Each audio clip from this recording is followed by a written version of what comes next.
भाई मेंडल, जिसे हम फादर ऑफ जेनेटिक्स कहते हैं, क्योंकि जेनेटिक्स के फील्ड में इससे अच्छा और इससे बेटर काम किसी ने नहीं किया। आए तो इससे पहले बहुत फन लिखा, लेकिन काम सही भी तो होना चाहिए। तो यहाँ पर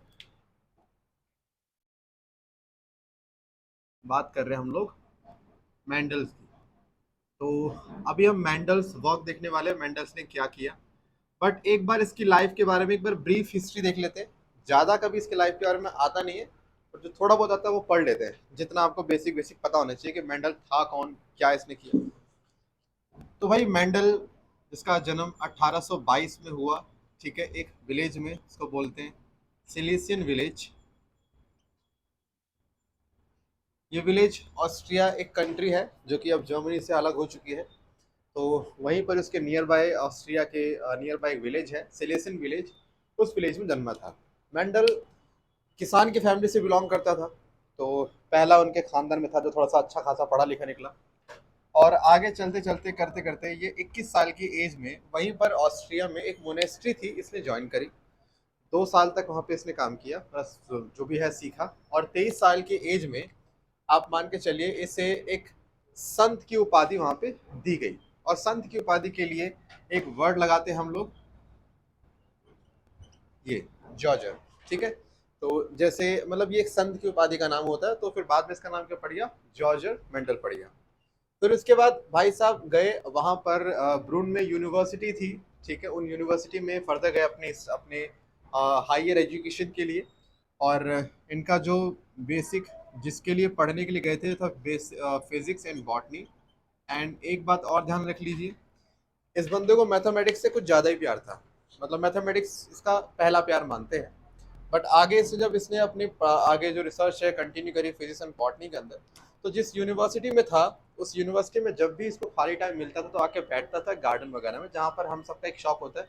हम सब भी अगर किसी स्कूल में हैं, अगर हम कहीं बोर होते हैं, तो हम लोगों ने अपना एक फेवरेट स्पॉट चुना होगा, हम जाके वहीं बैठ जाते हैं, ठीक है। ऐसा होता है, फिक्स होता है। तो ये भी जाके बैठता अपने उस यूनिवर्सिटी का जो भी गार्डन वगैरह होगा। और गार्डन में वहाँ पे उसको एक जो प्लांट इसने आमतौर पे देखा वो था पी प्लांट। माने इसकी यूनिवर्सिटी में पी प्लांट अवेलेबल था, और ये बार बार उन्हीं प्लांट्स को डेली उन्हीं को देखता। और देखते देखते देखते इसका आगे इसमें इंटरेस्ट, कि क्यों ना पी प्लांट पे कुछ एक्सपेरिमेंट कंडक्ट करे जाए। क्योंकि एक बात इसको, अब देखो मैथमेटिक्स से इसका बहुत क्लोज कनेक्शन रहा है। तो ये बंदा हर जगह मैथमेटिक्स को जो है यूज करने की कोशिश करता। अगर आपको फिजिक्स पसंद है, तो आप जहाँ भी बैठोगे हर जगह क्या लगाओगे, फिजिक्स। केमिस्ट्री पसंद हर जगह क्या लगाओगे, केमिस्ट्री। बायोलॉजी पसंद हर जगह क्या लगाओगे, बायोलॉजी। तो भाई भाई साहब के फील्ड थी मैथमेटिक्स। फिजिक्स बॉटनी में भी अपना काम कर ही रहे थे। तो लगे हाथ इन्होंने पी प्लांट पे कर डाला एक्सपेरिमेंट। तो पहला क्वेश्चन तो ये आता है कि क्या मेंडल ने सिर्फ पी प्लांट पे ही अपनी स्टडी चालू करी, क्योंकि कहते हैं कि इसने पी प्लांट पे एक्सपेरिमेंट चालू करे 1856 में इसने अपना एक्सपेरिमेंट चालू किया था, और 7 साल तक इसने काम किया। अब जोड़ दो कितना हो जाएगा, 80 63। मतलब कहते हैं कि 7 साल तक इसने इन पी प्लांट पे स्टडी करी, और स्टडी करने के बाद इसने कुछ रिजल्ट दिया। और वो रिजल्ट क्या था वो बात करेंगे बाद में। पहला आप समझो मेंडल था, तो मेंडल की लाइफ, मतलब मेंडल का इंपॉर्टेंस क्या बायोलॉजी में। देखो ऐसा है, हम अपने इस समय को 3 पार्ट में डिवाइड करते हैं। एक टाइम हम लेके चलते हैं जब मेंडल प्रेजेंट था, मतलब मेंडल, एक मेंडल से पहले का और एक मेंडल के बाद का। हम 3 फेज लेके चलते हैं। शुरू से ना लोगों में एक चीज की होड़ थी ये जानने की कि हम अपने पेरेंट्स से मैच कैसे होते हैं, हमारे अंदर पेरेंट्स से करेक्टर आए कैसे। दूसरा, हम अगर इतने अलग हैं तो अपने पेरेंट्स से इतने अलग क्यों हैं। तो बहुत लोगों ने कोशिश करी है बताने की कि हमारे अंदर पेरेंट्स से करेक्टर कैसे आते हैं।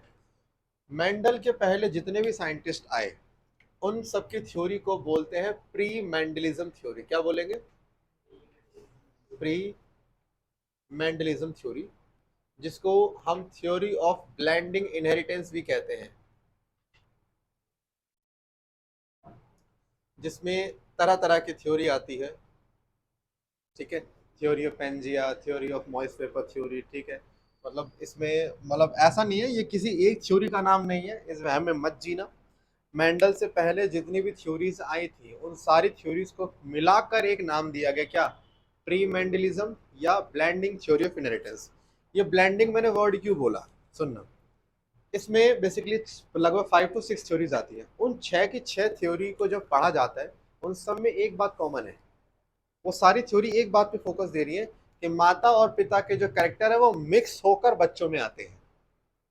और मिक्स होने को क्या बोलते हैं? ब्लेंडिंग। तो क्योंकि उन 6 थ्योरी का एक पॉइंट कॉमन था कि वो कह रहे थे कि माता पिता कैरेक्टर मिक्स होकर बच्चों में आते हैं, इसीलिए इसका नाम क्या पड़ गया? Theory of blending inheritance. तो हमें ये नहीं पढ़ना, क्योंकि ये हमारे सिलेबस से बहुत पहले जा चुका है, कम से कम 12 साल पहले ये सिलेबस से हट चुका है, अभी हम सिलेबस आता ही नहीं है हमें। अच्छा, हमें फोकस ना तो मेंडल के बाद की थ्योरी पे मारना है, हालांकि इसके बाद की थ्योरी तो और एडवांस और बेस्ट मानी गई थी, बट हमें फोकस मारना मेंडल की थ्योरी पे कि मेंडल के टाइम पे मेंडल ने क्या हमें ऐसा बताया जिससे हमें पता लगा कि पेरेंट्स से कैरेक्टर बच्चों में आते कैसे हैं। तो मेंडल ने अपने, अच्छा, जिस टाइम पर मेंडल अपनी थ्योरी दे रहा था उसी समय पे दुनिया में एक साइंटिस्ट बहुत फेमस था, नाम था डार्विन। कौन था? मेंडल ने 7 साल अपनी जिंदगी के दिए, कहने को 7 साल है, वरना तो पूरी उम्र लगा दो उस बंदे की। तो कहते हैं कि मेंडल ने पूरी अपनी उम्र लगा दी ये बताने में कि हम लोगों में कैरेक्टर्स आए कैसे। और जिस समय मेंडल ने जो भी इसकी थ्योरीज थी जो उसने दी, किसी भी बंदे ने इसके काम को देखना पसंद नहीं करा, कोई भी इसके काम को देखना नहीं चाह रहा था। कारण क्या है? डार्विन। भाई ऐसा है, अगर मान के चल लीजिए सलमान खान की एक बिल्कुल कूड़ा मूवी आ रही हो और एक बहुत होनहार एक्टर की बहुत अच्छी मूवी आ रही हो, हर बंदे कूड़ा मूवी देखने पहुंच जाएंगे क्योंकि उसका नाम चलता है, या सुन लो।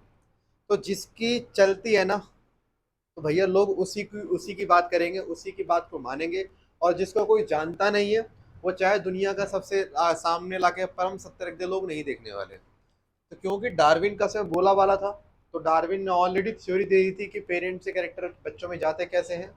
डार्विन के अकॉर्डिंग हमारी बॉडी के हर ऑर्गन से एक छोटे माइनर पार्टिकल से निकलते हैं। ये सारे पार्टिकल हमारी बॉडी के डिफरेंट ऑर्गन से गैमिट्स में जाते हैं, और ऐसे जब दो गैमिट्स मिलते हैं तो बच्चों में पेरेंट्स के कैरेक्टर पहुंच जाते हैं। ये इसके अकॉर्डिंग था। अब लोग, इसने बोल दिया, लोगों ने मान लिया। और अगर डार्विन की बात को लोग सही मान रहे हैं, अब एक साइंटिस्ट आके कह रहा है कि डार्विन गलत है, मैं सही हूँ, तो कोई मानेगा उसकी बात? यही हुआ था मेंडल के साथ। मेंडल सच में काबिल तारीफ साइंटिस्ट था। अभी बताऊंगा आपको मैं क्यों था, ठीक है? ये तो सिर्फ थी इसकी जनरल हिस्ट्री।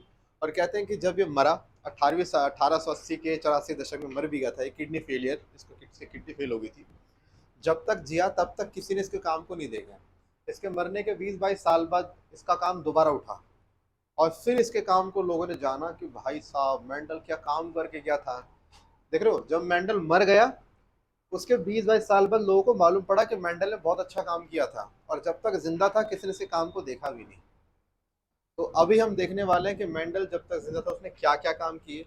तो मैं आगे टॉपिक शुरू करने से पहले आपको पहले बता दूं, मेंडल के सारे एक्सपेरिमेंट पी प्लांट पे हुए थे, ठीक है?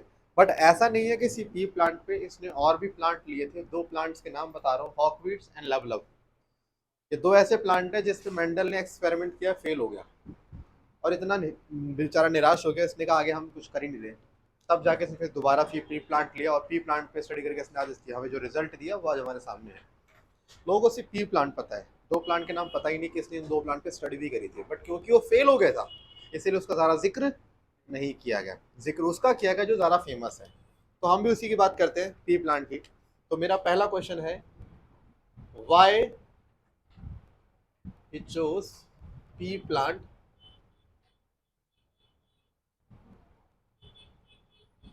For his experiment.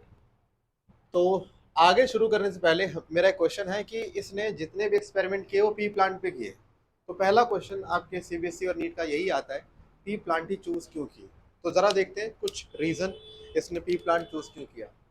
पहला रीजन है, इसको आसानी से कल्टीवेट किया जा सकता है, इजीली कल्टीवेट, या easy to cultivate. Easy to cultivate माने इसको ग्रो करना कोई बड़ा काम नहीं है। देखो सोचो ना, अब मेंटल ऐसा प्लांट ले लेता जिसको ग्रो कराने के लिए काफ़ी ज़्यादा ध्यान, काफ़ी केयर करनी चाहिए, ज़रूरी है। उसको दिन में हमें डेली 2 घंटे पानी देना पड़ेगा, देखना पड़ेगा सॉइल में ये कम तो नहीं है, वो कम तो नहीं है। जितना ज़्यादा ध्यान मांगेगा उतने ज़्यादा चांसेस के डैमेज होने के। भाई क्या पता हम टाइम ना दे पाए इतना। तो मेंटल ने एक ऐसा प्लांट चुना जिसको कम से कम केयर की ज़रूरत है और आसानी से ग्रो कर जाए, और पी इसमें माहिर है, पी को ज़्यादा केयर नहीं चाहिए होती। तो पहला रीज़न तो ये था। दूसरा रीज़न ये जो प्लांट होते हैं ये बाइसेक्सुअल होते हैं। अब इन बाइसेक्सुअल होने का फायदा सुन लो। मेंडल के एक्सपेरिमेंट की शुरुआत जो है वो हमेशा सेल्फ पॉलिनेशन से होती है, और सेल्फ पॉलिनेशन किसी प्लांट में तब पॉसिबल है जब उस प्लांट में कैसे फ्लावर होने चाहिए, बाइसेक्सुअल।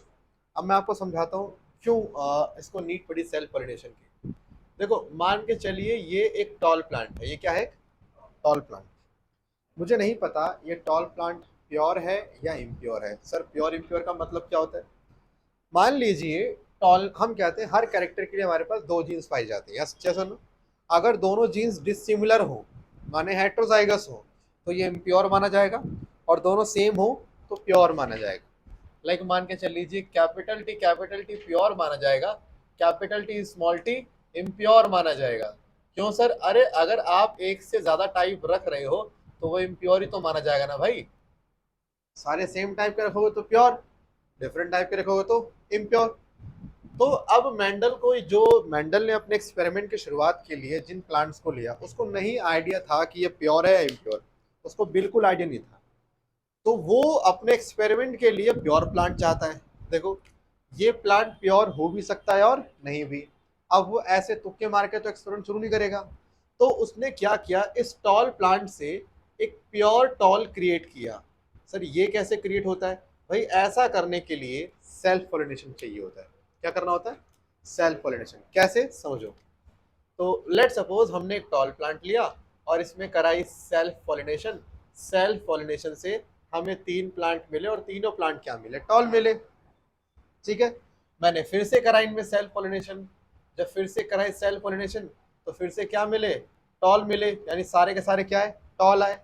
यानी इस पॉइंट के बाद, इस लाइन के बाद आप जितनी बार भी करा लो सेल्फ पॉलिनेशन आपको सारे टॉल मिलेंगे। तो जिस लाइन के बाद आपको सारे प्लांट एक जैसे मिले उस लाइन को हम लोग बोलते हैं प्योर लाइन या ट्रू ब्रीडिंग लाइन। क्या बोलेंगे, प्योर लाइन या ट्रू ब्रीडिंग लाइन। तो प्योर लाइन के अंदर हर प्लांट कैसा होगा, प्योर। हमें प्योर ही चाहिए, यानी अगर मेरे को कोई भी प्लांट प्योर चाहिए तो मेरे को प्योर लाइन क्रिएट करनी पड़ेगी ना। और प्योर लाइन हमेशा कैसे क्रिएट होती है, सेल्फ पॉलिनेशन से है। आप कभी क्रॉस से प्योर लाइन ला ही नहीं सकते। तो भाई साहब ने क्या किया, प्योर लाइन क्रिएट करी, और उसके लिए क्या चाहिए, सेल्फ पॉलिनेशन। उसके लिए चाहिए बाइसेक्सुअल फ्लावर। तो ऑब्वियस ही बात है जिस प्लांट को ये देख रहा है उसमें होना चाहिए ना ये प्रॉपर्टी, तो इसमें बाइसेक्सुअल फ्लावर है जिससे इसको ये हेल्प मिला। तीसरी चीज और सुनना, इसमें पाए जाते हैं कंट्रास्टिंग कैरेक्टर। अब कंट्रास्टिंग कैरेक्टर का फायदा समझते हैं। मान के चलिए मैं आपके सामने एक बॉक्स रखता हूँ, उस बॉक्स के अंदर 10,000 बॉल रखी हुई है, जिसमें से 5,000 बॉल हैं रेड और 5,000 है क्रिम्सन रेड। पता ना रेड के भी अलग अलग शेड होती है, एक क्रिम्सन रेड होता है और एक रेड होता है ना। तो मान के चल लीजिए अब ये दो हमने रेड की शेड रखी उस बॉक्स के अंदर, और मैंने आपसे कहा कि रेड और क्रिम्सन रेड को अलग करिए। दोनों रेड है, हल्का सा डिफरेंस है। अब आप दोनों बॉल को अलग करने के लिए, क्योंकि सारा मिक्स है ना, अलग करने के लिए आपने 3 घंटे लिए, 3 घंटे में आपने अलग कर लिए 5,000 5,000। अब मैंने दूसरा केस दिया, लेकिन अब की बार मैंने केस में क्या किया, अब की बार मैंने रेड और ब्लैक बॉल को अलग करने को कहा है। तो अब जो टाइम है वो पहले से ज्यादा लगेगा कम लगेगा, कम लगे। क्यों लगेगा? क्योंकि पहले वाला जो हमने बोला अलग करने के लिए उसमें कंट्रास्ट नहीं थे। कंट्रास्ट मतलब उल्टे, या बिल्कुल कहते ना बिल्कुल अपोजिट कलर नहीं थे। पहले ऑलमोस्ट सेम कलर थे, लेकिन ये जो ब्लैक एंड रेड है ये कंट्रास्ट में आता है, बिल्कुल अपोजिट में आता है, या सुनो। और जब कंट्रास्ट है तो कंट्रास्टिंग कैरेक्टर का फायदा सिर्फ इतना होता है, आप आसानी से इनको अलग कर सकते हो, हाँ के ना। तो यहाँ पर हम क्या कह रहे हैं कि कंट्रास्टिंग कैरेक्टर इस पी प्लांट में पाए जाते हैं जिससे इनको आसानी से अलग किया जा सकता है। सर अलग करने का फायदा, अरे भाई जब इसमें हमने क्रॉस कराया, नए प्लांट पैदा होंगे। नए पी प्लांट में कौन से प्लांट के पास क्या कैरेक्टर है ये अपने को पता होना चाहिए ना। कंट्रास्टिंग कैरेक्टर होगा तो आसानी से अलग कर लेंगे ना, और कंट्रास्टिंग नहीं होगा तो हमें बड़ा मुश्किल होगा जानने में किस प्लांट के पास कौन सा कैरेक्टर है। अभी बाकी आपको मालूम पड़ जाएगा आगे। एक चौथी प्रॉपर्टी जो पाई जाती है इनके अंदर, दे produces large number of seed. ये सीड काफी ज्यादा प्रोड्यूस करते हैं। अब सीड प्रोड्यूस करने का फायदा क्या है? तो मान के चल लीजिए, जैसे आजकल तो भाई एक बहुत बड़ी दुविधा बच्चे के लिए होती है, भाई हम कौन से कोचिंग जाए, हमें कैसे पता कौन सा बेस्ट कौन सा नहीं है, क्योंकि दुनिया का हर कोचिंग तो अपने आप को बेस्ट बोलता है ना। अब पता कैसे करें? तो आम तौर पे एक तरीका निकल के आता है, वो आता है गूगल रिव्यूज का। जाता है बंदा गूगल पे चेक करता है। अब मैं आपसे एक सवाल पूछ रहा हूँ, आंसर बताना। मान लीजिए ये ए कोचिंग है, ये बी कोचिंग है, समथिंग एक्स वाई जेड है, कोई भी आप कंपनी देख रहे हो, कोई आप प्रोडक्ट कुछ भी। इस ए पे क्या है, 100 लोगों ने इसके ऐप पे इसको 5 स्टार की रेटिंग दे रखी है, और इस पे 1 लाख लोगों ने इसके यहाँ पे 4.1 की रेटिंग दे रखी है। दोनों में से कौन बेस्ट माना जाएगा? मतलब किसकी वैल्यू ज्यादा एक्यूरेट है? बी वाले की ना। क्योंकि देखो ऐसा है, 1 लाख रिव्यू है, इसका मतलब जितने ज्यादा लोग इसमें ऐड होंगे उतना ज्यादा रिव्यू जो है वो एक्यूरेट माना जाएगा, या सुनो। अब भाई पता लगा एक बंदे से रिव्यू दिलवाया, उसने दे रहा 5, तो पूरे की रेटिंग क्या आ गई? 5। भाई ऐसा हो सकता है कि एक बंदे को पसंद आ गया, लेकिन क्या पता दूसरे बंदे को पसंद ना आए, चांस है ऐसे कि नहीं। दूसरा लिखेगा 1 स्टार रेटिंग, दोनों मिला के क्या हो गया, 2.5 हो गया। आके ना, यानी 2.5 हमें ये बता रहा है कि ये जितना अच्छा उतना बुरा भी है। लेकिन अगर सिर्फ एक रेटिंग होती तो हम इसको या तो बहुत अच्छा मानते हैं, बहुत बेकार मानते हैं। अल्टीमेटली रेटिंग हम किसी चीज के बेस्ट कम मानते हैं, नंबर उसमें ज्यादा हो, यानी नंबर का एक्यूरेसी से सीधा कनेक्शन है। सोचो, क्योंकि ये सीड ज्यादा पैदा कर रहे हैं, तो उन सीड से जब हम प्लांट पैदा करेंगे तो प्लांट भी ज्यादा आएंगे। अब सोच के देखो कि एक प्लांट लिया, ए प्लांट, वो नए प्लांट से 10 पैदा कर रहा है, जबकि दूसरे वाला मान लीजिए 100 पैदा कर रहा है। तो जो ज्यादा पैदा कर रहा है इसमें रिजल्ट की एक्यूरेसी ज्यादा देखने को मिलेगी। आप ध्यान से देखो कौन सा कैरेक्टर कितने प्लांट के पास गया, कितने के पास नहीं गया। तो क्योंकि दे produces large number of seed, इसलिए यहाँ पर एक्यूरेसी भी रिजल्ट में काफी ज्यादा देखी जाती है। इसके बाद इनका जो लाइफ स्पैन है वो काफी शॉर्ट होता है, they have shorter life span. अब शॉर्टर लाइफ स्पैन का फायदा सुन लो क्या होता है। कहते हैं पी प्लांट जो होता है वो 4 से 5 महीने में, 4 महीने मैक्सिमम बोल रहा हूँ, काफी है। मान के चलिए 4 मंथ के आसपास इनकी लाइफ कंप्लीट हो जाती है, 4-5 महीने में इनकी जिंदगी खत्म हो जाती है। अब इसका मतलब आप इनके साल में कम से कम 2 वैरायटी तो आप आराम से स्टडी कर सकते हो। मतलब आपको मटर की एक साल में 2 जनरेशन आप स्टडी कर सकते हो, 2 साल में 4 जनरेशन। अगर 7 साल लिए तो भाई साहब कम से कम 14 से लेकर 16 जनरेशन स्टडी कर ली होगी। अब मान के चल लीजिए कि आप एक प्लांट लेते हैं, ए प्लांट, एक लेते हैं बी प्लांट। ए प्लांट की उम्र 30 साल है, 30 साल के बाद ये नया प्लांट देगा, ये आपको देगा 1 साल के बाद नया प्लांट देगा।